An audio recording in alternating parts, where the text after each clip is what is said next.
Continuamos con la última parte del capítulo 6 del Evangelio de San Juan. Leemos hoy los versículos 60 al 69. En aquel tiempo, muchos discípulos de Jesús dijeron al oír sus palabras: este modo de hablar es intolerable. ¿Quién puede admitir eso? Dándose cuenta Jesús de que sus discípulos murmuraban, les dijo: ¿esto los escandaliza? ¿Qué sería si vieran al Hijo del Hombre subir a donde estaba antes? El Espíritu es quien da la vida, la carne para nada aprovecha. Las palabras que les he dicho son espíritu y vida, y a pesar de esto, algunos de ustedes no creen. En efecto, Jesús sabía desde el principio quiénes no creían y quién lo habría de traicionar. Después añadió: por eso les he dicho que nadie puede venir a mí si el Padre no se lo concede. Desde entonces, muchos de sus discípulos se echaron para atrás y ya no querían andar con él. Entonces Jesús les dijo a los 12: ¿también ustedes quieren dejarme? Simón Pedro le respondió: Señor, ¿a quién iremos? Tú tienes palabras de vida eterna, y nosotros creemos y sabemos que tú eres el Santo de Dios. Palabra del Señor. Hemos llegado, como decíamos, a la última parte de este capítulo 6, ese capítulo dedicado al pan de vida. Y a lo largo del capítulo hemos ido viendo con precisión cómo se ha ido disminuyendo el número de los interlocutores del Señor. Esto es sumamente importante en la estructura de este capítulo 6, que ha iniciado en esa muchedumbre, que solo contando los hombres eran más de 5,000 y que fueron alimentados en la multiplicación de los panes y de los peces. Esos hombres que después quisieron nombrar rey al Señor, pero él se fue porque no estaban entendiendo el mesianismo. El mesianismo no sirve para ser rey de este mundo y proveer de pan a la gente. Había hecho eso el Señor como un signo. Al día siguiente, después de haber atravesado en la noche el lago de Tiberíades o el mar de Galilea, hacia Cafarnaúm, mucha de esa muchedumbre va a seguir al Señor. Se ha disminuido ya el número, no eran todos los que estaban ahí el día anterior. Y el Señor comienza entonces a dar ese discurso del pan de vida. Pero después se pierde esa muchedumbre y nos encontramos ya dentro de la sinagoga donde predica en Cafarnaúm el Señor a los judíos, y donde se comienza a volver dramático el discurso del pan de vida, porque el pan bajado del cielo que nos va a dar el Señor es su propia carne. ¿Qué está diciendo este hombre? ¿Cómo es posible que diga que nos va a dar a comer su propia carne? Pero el Señor insiste una y otra vez: el que come mi carne y bebe mi sangre tendrá vida eterna, y yo lo resucitaré el último día.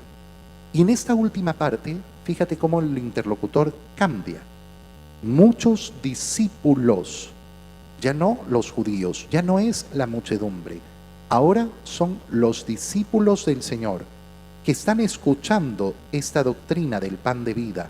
Les voy a dar a comer mi carne, les voy a dar a beber mi sangre. ¿Y qué es lo que dicen muchos discípulos? Este modo de hablar es intolerable. ¿Quién puede admitir eso? Es decir, no aceptan la doctrina de la Eucaristía, no aceptan la doctrina de que el Señor nos va a dar a comer su carne y nos va a dar a beber su sangre. Fíjate bien por qué es tan importante esto. Si el Señor no nos iba a dar a comer su carne, si no nos iba a dar a beber su sangre, sino que simplemente iba a ser una representación simbólica por la cual quería darnos a entender que nos íbamos a unir de modo espiritual a Él, ¿no era el momento de decirlo y decirlo con claridad? ¿No era este el momento cuando sus propios discípulos, aquellos que ya habían tomado la decisión de seguir al Señor, aquellos que lo llamaban maestro, aquellos están escandalizados? ¿Cómo puede hablar así? Este modo de hablar es intolerable. Nadie puede admitir esto. Y tienen toda la razón. porque las palabras del Señor son dramáticas. Nos va a dar a comer su carne, nos va a dar a beber su sangre. ¿Qué está sucediendo? ¿Qué es lo que ocurre aquí? ¿Acaso nos está invitando a una secta de caníbales? ¿De qué estamos hablando? Este era el momento. Este era el momento en el que el Señor hubiera podido decir, no, tranquilos, tranquilos. Yo estoy hablando así simbólicamente, de esa unión espiritual que vamos a tener ustedes y yo. Pues no, el Señor no dice nada de este tipo, sino todo el contrario, radicaliza todavía más la posición, dándose cuenta de que murmuraban, les dice, esto los escandaliza, esto los... Miren, si ustedes se van a escandalizar por eso, ¿qué sería? Si vieran lo que tienen que ver, si vieran al Hijo del Hombre subir a donde estaba antes, como esos discípulos fieles al Señor van a verlo el día de su ascensión. El Espíritu es quien da la vida y la carne para nada aprovecha. El Espíritu es el que da la vida. Y efectivamente lo que se va a producir es ese milagro eucarístico. Las palabras que les he dicho son espíritu y vida. No les estoy dando palabras vanas, no les estoy dando palabras locas, pero ya se los he dicho, ya se los he dicho. Muchos no van a poder seguirme, por eso les he dicho que nadie puede venir a mí si el Padre no se lo concede. Por eso les he dicho que ¿dónde parte todo? Parte en ese regalo de la fe que otorga el Padre. Ese regalo que me permite acercarme al Señor y decir, yo creo en tu palabra, acepto tu palabra. Y por eso es que este capítulo tiene una conclusión tan preciosa, porque fíjate bien cómo pasa de esos discípulos que se echan para atrás y a partir de ese momento ya no andan con el Señor. Se ha producido un dramatismo tremendo. Desapareció la muchedumbre que estuvo en la multiplicación de los panes.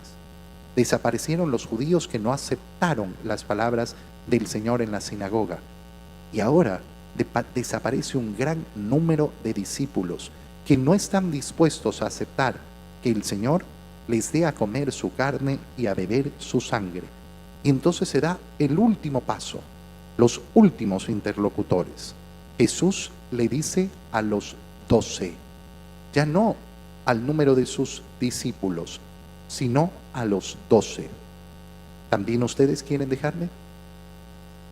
Fíjate cómo lo plantea el Señor. Miren, yo no voy a cambiar las palabras que les he dicho. Yo no las voy a poner más bonitas, yo no las voy a poner distintas y no les voy a explicar en este momento de qué modo les voy a dar a comer mi carne.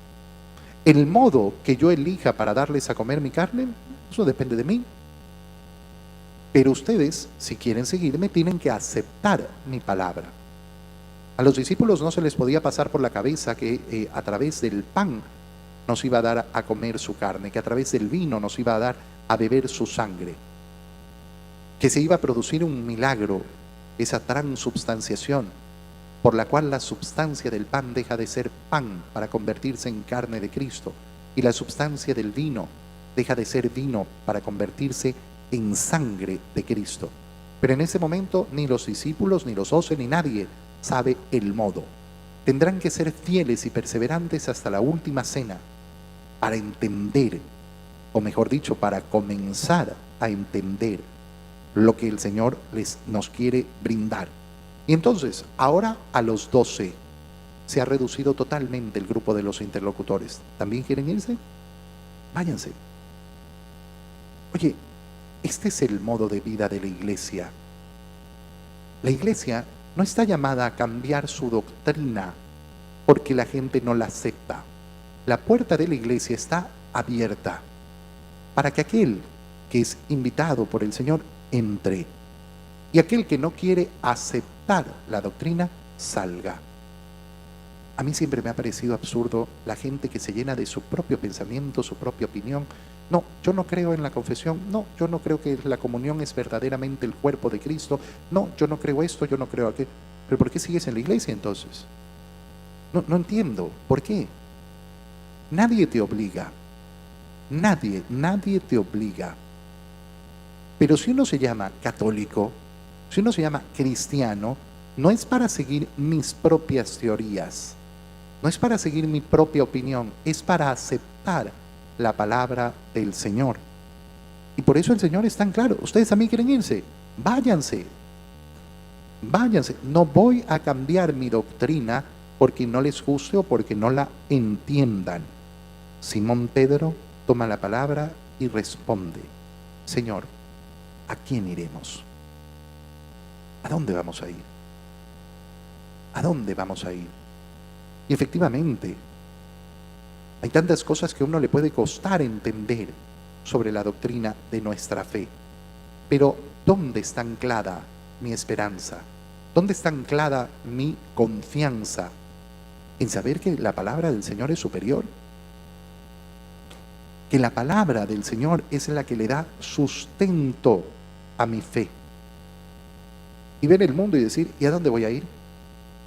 ¿A dónde voy a ir? El Señor quería una sola iglesia. Quería a todos sus discípulos juntos y unidos. De verdad me voy a imaginar que no, lo mejor es crear la división en la iglesia, irme a otro lado porque no sé qué. No, no. No, me voy a ir a otra religión porque he descubierto que el budismo es lo mejor del mundo. Y esto de hacer yoga es la panacea. Mira, no, el Señor nunca te dijo que hagas yoga. No vemos al Señor haciendo yoga con sus discípulos. No es ese el camino. No se puede estar con un pie dentro y un pie afuera. Eso no es una forma de vivir la fe. O adentro o afuera. O confiando verdaderamente en la palabra del Señor y no en la de cualquiera. Pedro, a nombre de los 12, lo sabe. ¿A dónde? ¿A dónde vamos a ir? Tú tienes palabras de vida eterna. Tú tienes palabras que verdaderamente nos van a conducir hacia la vida eterna. Y nosotros creemos y sabemos que tú eres el Santo de Dios.